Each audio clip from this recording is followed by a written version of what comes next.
జనం పట్టుకొని దేశం అంతా రథాల మీద తిరుగుతున్నటువంటి ఆయన్ని సర్దార్ వల్లభాయ్ పటేల్తో పోల్చుకున్నారే మీరు. ఏమనుకుంటారయ్యా? మిమ్మల్ని ఏమనుకుంటారు?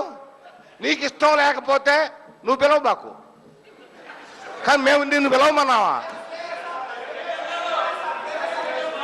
ఎస్ కిషన్ రెడ్డి గారు, ఒక విషయం మాత్రం,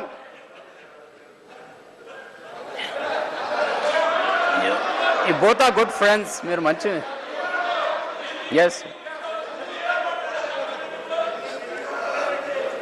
అధ్యక్ష, నేను నిన్న ఒకసారి రికార్డ్స్ పరిశీలించాను అధ్యక్ష.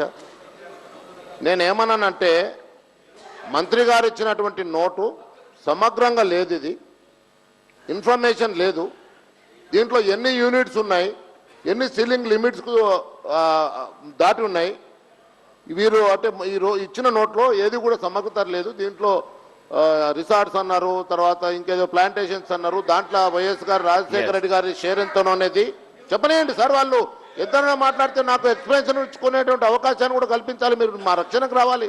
మా చేతులు పోతాయి, రేపు కాళ్ళు కూడా పోతాయి సార్. ఇప్పుడు ఒక్కటి నేను అడిగితే ఆయన ఏమన్నాడు సార్ మంత్రి గారు, అంత వయసు వచ్చింది, ఈనాడు లెజిస్లేచర్ పార్టీ మంత్రి, లెజిస్లేచర్ వ్యవహారాల మంత్రి, ఆయన ఏమన్నాడంటే కింద పెట్టుకొని అన్నాడు సార్. ఆయన ఎట్లనో కింద పెట్టుకొని చూపి అన్నాడు సార్, మర్చి కింద పెట్టుకొని అన్నాడు సార్.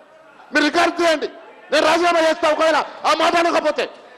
ఆయన మర్చి పెట్టుకోమంటే కింద పెట్టుకొని, మర్చి కింద పెట్టుకొని అంటే ఆయన పెట్టుకొని చూపించమనండి. ఎట్లా పెట్టుకుంటాడు? కోపం రాదా సార్? నాకు కోపం రాదా సార్?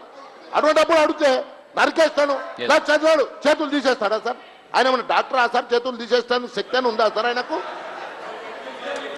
ఒకటి సార్, స్పీకర్ గారు నిన్న కూడా నాకు బాధ అనిపించింది సార్.